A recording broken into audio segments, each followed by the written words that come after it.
Welcome back to the Goth Party. Today we're going to cover Edgar Allan Poe's The Masque of the Red Death. I'd never heard of this short story before, and it turns out that it's number 7 on Goodreads' list of most popular Edgar Allan Poe reads. I can sort of see why. It's a quick, easy read. I didn't find the wind-up to be too slow or daunting. I was pretty engaged the whole time during reading. Wasn't ever frustrated by pacing or anything like that. It has a very fairy tale feel to it. I almost think that it should start with a once upon a time kind of intro, and then later on in the story it has this element of being in a palace and describing each room and the visual effects of certain elements of the room, which to me also felt really fairy tale-esque, like to have to give that kind of detailed setup and explanation and have all this color and symbolism. Not to mention the whole prince and his court and like a mysterious supernatural figure coming into the scene is very Beauty and the Beast adjacent. Spoilers for The Masque of the Red Death starting here and going forward. I've said a million times now, knowing the story doesn't actually impact the journey of reading it. It changed a little bit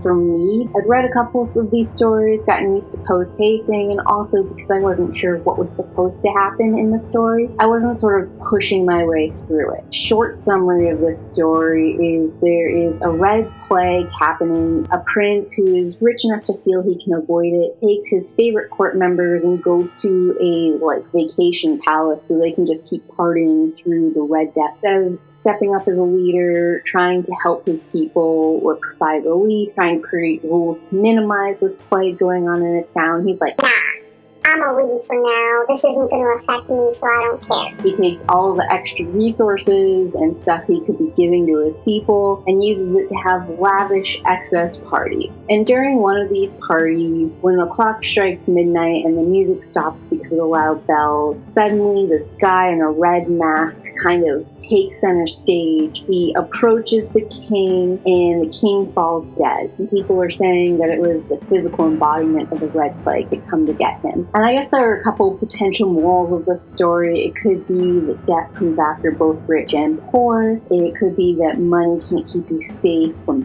plagues. Or it might not be like an Aesop fable moral story. It might be more of a revenge style story. If you were the everyman reading this, you could see that even rich people can't avoid death, or you can't pay off death. The prince was portrayed as a pretty despicable person. So even though none of us directly saw the suffering of his town, we've all had a leader who didn't treat us with respect. And this is sort of like a comeuppance for that leader metaphorically through literature. Overall, I found the story pretty atmospheric. Like I said, it had a very fairy tale, Aesop's fable kind of feel. I liked the description. I think it really enhanced the story. The little summary I just gave right now doesn't do any justice or create any sense of dread or satisfaction. It's these little details that Poe describes about the rooms and about the characters and about the music that bring this story to life and elevate it to the next level. And I think in that way, The Masque of the Red Death shows a lot of skill and craft. I'm actually a little surprised we don't use this story more often when we're covering the Poe unit in school. I feel like the story is shorter than some of the other ones I've had to read for school before. I think it's really good and engaging. I think there's plenty of aspects that we could talk about. Maybe a little less when I was in high school, just because the idea of a